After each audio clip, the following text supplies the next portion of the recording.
Welcome back, guys. Are you excited to get your store set up with products so you can start selling? I know I am. But the remaining question on this is how to decide what products to add. Let me share some secrets with you so that we can maximize your success.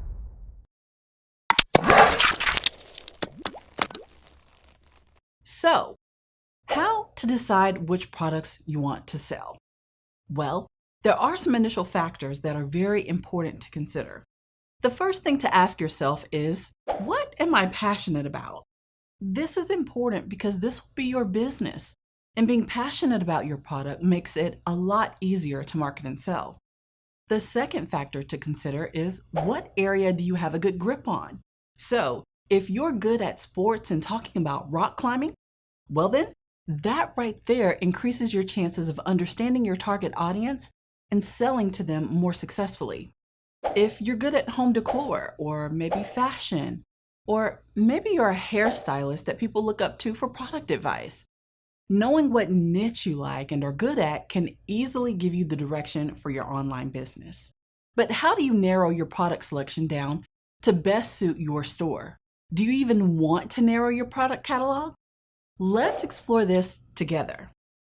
Shop One works with hundreds of suppliers here in the United States to provide you with a list of tens of thousands of products and hundreds of niches to choose from. And we keep onboarding new suppliers and adding more products to your selection. So be sure to keep coming back and checking out the new additions for your store to stay trendy. Now, if you've selected a market that you're not familiar with, it's a sound business decision to spend some time online and research the market your desired products belong to. Understanding your market will help you find that unique angle that your retail shop can choose to dramatically increase its success. As entrepreneurs, we are problem solvers. So think about how your products in store can benefit your target market and address their needs. Choosing your products. Something to consider when doing this is how saturated a product market is. One of the things you will see consistently and hear consistently throughout our help guides is to differentiate yourself from your competitors. Choosing items with a less saturated market makes this easier. For example, say you choose an item that either does not have as large of a market or is a growing market. Consider silk flower arrangements. This is not a massive industry, but it is a growing industry. This makes them an excellent choice for a small e-commerce store to sell. You have potential market share, industry growth, and it's a home decor product that makes people feel good about their home. For beginner e-commerce entrepreneurs, it can be beneficial to sell less expensive items for your first store. Finding items priced $20 to $30 or less is a good rule of thumb if you go this route. The reason is that people tend to research pricing on more expensive items. If the price is low enough, people have more of a tendency to impulse buy and not worry if they'll save a few dollars elsewhere. This is good for your store, and it allows you to compete with larger stores that are able to sell the product for less than you're able to. Now, this does not mean that more expensive items are not good to sell in your store, though. It's quite the opposite. Depending on the item, you can make a great profit off of selling a larger item. It just means that people will be doing their research on those products, so they may not sell as fast. Also, different e-commerce sites have bestseller lists. So sites like Amazon, eBay, Etsy, Wish, and Google Trends have these. Because it can give you an idea of what's currently a hot product you can add to your store, it's a good idea to pay attention to this. It'll help you keep your product rotation fresh and up to date with what's selling. Now, focusing on items that have started to decline in sales will also reduce traffic to your site. An example of this would be physical copies of books. Now, I love reading a printed copy of a book, but they take up space. E-readers can store multiple books and are roughly the same size. You can even read books on your phone now.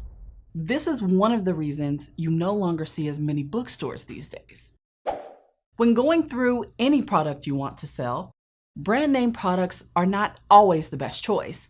While these products can definitely help bring in traffic, they have a few drawbacks for smaller e-commerce stores.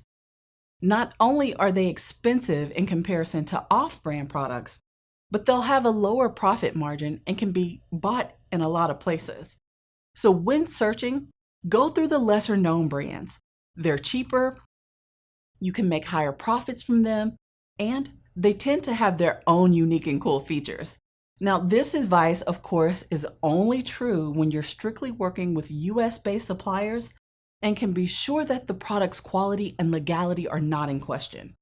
ShopOne has a dedicated supplier researching and vetting team that does nothing but actively find suppliers in the US, vet them, and import their products for you. Dropshipping store models. Let's look at the primary types of online retail shops. A general retailer sells a bit of everything. Some brick and mortar examples would be Target, Walmart, Dollar General, etc. Amazon would be a great online example. But this isn't a great model to start out with as a beginner. Why not? Well, it's much more difficult to compete with these other massive general stores. It's also harder to advertise because you have to cast a wide net and hope that you catch something. This method of advertising gets expensive and will not usually yield the same efficiency as other dropshipping store types. I'll cover advertising to your market in detail in another video. So what other dropshipping store types are there? Well, my favorite dropshipping model for first-timers is the niche model. Why is this? Well, when you start advertising, you're able to direct your advertising to specific demographics. This saves you advertising money and will bring in more customer traffic per dollar spent. People will also know what they're looking for when they visit your website, and because it is a niche store, there not only will be different options of products available to your customers, they'll even have related product options, which will boost sales in a big way. This will increase the chances that your customer will buy something before leaving your store. This model is also great because it allows you to position similar items together. For example, if you find out that one of the items on your store is selling better than the others, then you can replace the old primary item with the new one. ShopOne actually lets you see which search terms people are searching on your site, which gives you an advantage when you're analyzing your product placement. You will love having this flexibility. For first-time dropshipping entrepreneurs, we recommend the niche store option. Because your store focuses on one genre of products at a time, you'll get more from each dollar of advertising, and it's easier to position your store for success. Niche stores can focus on a small niche such as camping, or even extend to a broad niche such as outdoors. Good planning lays the groundwork for success. So, what do you think the strategy that you want to follow is? Where do you see yourself shine the most? If you know the answer, good. But if you're not 100% sure, that's totally okay. After all, entrepreneurship requires a humble and open mind. You can start browsing around the catalog of available products and look for inspiration there.